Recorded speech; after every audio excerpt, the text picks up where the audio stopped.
वक्त भी कहा था कि चीन हमारी ज़मीन पर घुसकर बैठा है। अगर आज ये एग्रीमेंट हुआ है तो इसका मतलब ये है कि देश के प्रधानमंत्री ने 4 साल पहले देश को झूठ कहा था।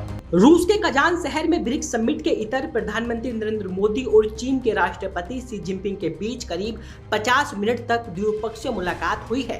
5 साल बाद दोनों देशों के बीच हुई मुलाकात में प्रधानमंत्री नरेंद्र मोदी ने शी जिनपिंग को दो टूक तरीके से याद दिलाया कि रिश्तों की बेहतरी के लिए सीमा पर शांति सबसे जरूरी है। जिसके बाद दोनों देशों ने बुधवार को पूर्व लद्दाख में वास्तविक नियंत्रण रेखा पर गश्त और पीछे हटने के भारत चीन समझौते का समर्थन किया और विभिन्न द्विपक्षीय वार्ता तंत्रों को पुनर्जीवित करने के निर्देश जारी कर दिए। लेकिन इसी बीच AIMIM चीफ असदुद्दीन ओवैसी ने एक बड़ा बयान देते हुए कहा है कि जब गलवान में झड़प हुई थी मैंने उस वक्त ही कहा था चीन हमारी जमीन पर घुसकर बैठा है। अगर आज ही समझौता हुआ है तो इसका मतलब ये है कि प्रधानमंत्री नरेंद्र मोदी ने 4 साल पहले देश से झूठ कहा था और हम वही बात कह रहे हैं कि चीन घुसकर बैठा है। उन्होंने आगे आरोप लगाते हुए क्या कुछ कहा, सुने।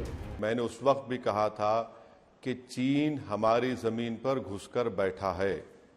अगर आज ये एग्रीमेंट हुआ है तो इसका मतलब ये है कि देश के प्रधानमंत्री ने 4 साल पहले देश को झूठ कहा था और हम वही बात कह रहे हैं कि चीन घुसकर बैठा है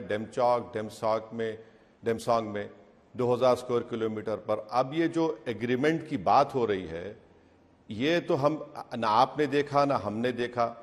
अब पार्लियामेंट में अगर सरकार रखेगी तो पता चलेगा। दूसरी बात देखिए मैडम, हम किस महीने में, अक्टूबर के महीने में, अब यहां से बर्फबारी शुरू हो जाती है तो अब कैसे पता चलेगा कि वो जो 25 पेट्रोलिंग पॉइंट पर हम पेट्रोलिंग नहीं कर पा रहे थे उस पर कर सकेंगे। तो जब अप्रैल आएगा तभी पता चलेगा। और तीसरी बात यह है कि डिसएंगेजमेंट तो है ना मैडम 2020 से। देश ये देखना चाह रहा है कि डी एस्केलेशन होगा क्या, फिर उसके बाद डी इंडक्शन होगा, तो ये तो हमको पता नहीं है। तो जब तक हम इसको देखेंगे नहीं इस पर कैसे तबसरे करेंगे। देखिए मैं आपको एग्जाम्पल दे रहा हूं, डोकलाम में इस सरकार ने क्या कहा था कि चीन निकल गया। डोकलाम में तो चीन बैठा हुआ है अभी और बर्मा के भूटान के लिए एक दर्द सर बना हुआ है। क्या ये देखिए आज जो सरकार कह रही है मैडम वो तो अपनी झूठ को साबित कर रही है।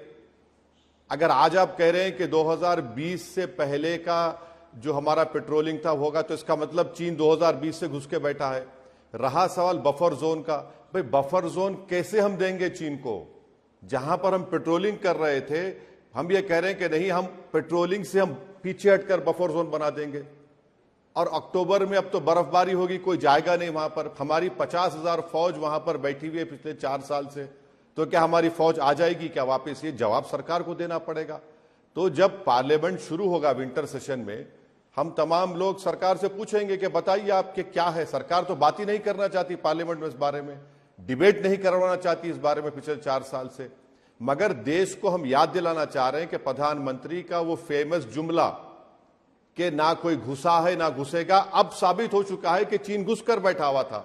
इसीलिए डेप्सांग और डेमचाक में कह रहे हैं कि एग्रीमेंट हुआ है और बार बार डिसएंगेजमेंट 2020 से है। क्या डी एस्केलेशन होगा, क्या डी इंडक्शन होगा, क्या हमारी 50,000 फौज वापिस आ जाएगी, क्या वो 25 पेट्रोलिंग पॉइंट पर हम दोबारा हमारी फौज पेट्रोलिंग करेगी? जितने सैटेलाइट के इमेजेस ये बता रहे हैं कि चीन वहां पर बाजाब्ता ऑल वेदर रोड्स बनाकर बैठा है, वहां पर अपने स्ट्रक्चर बनाकर बैठा है जहां पर पूरी इलेक्ट्रिसिटी है वहां पर उन लोगों को। तो ये सवालात हैं और देश जानना चाहेगा इस सरकार से। जब पार्लियामेंट शुरू होगी तो हम बराबर पूछेंगे। AIMIM चीफ ने सवाल उठाते हुए साफ कहा है कि क्या हमारी 50,000 फौज वापस आएगी? क्या 25 पेट्रोलिंग पॉइंट पर हमारी सेना दोबारा पेट्रोलिंग करेगी? 20 राउंड की बातचीत में क्या हुआ और अब ये समझौता हुआ है तो इसके पीछे का क्या कारण है? लेकिन ओवैसी के इस बयान पर आपकी क्या राय है? हमें कमेंट करके जरूर बताइएगा। देखते रहिए जनहित टाइम्स।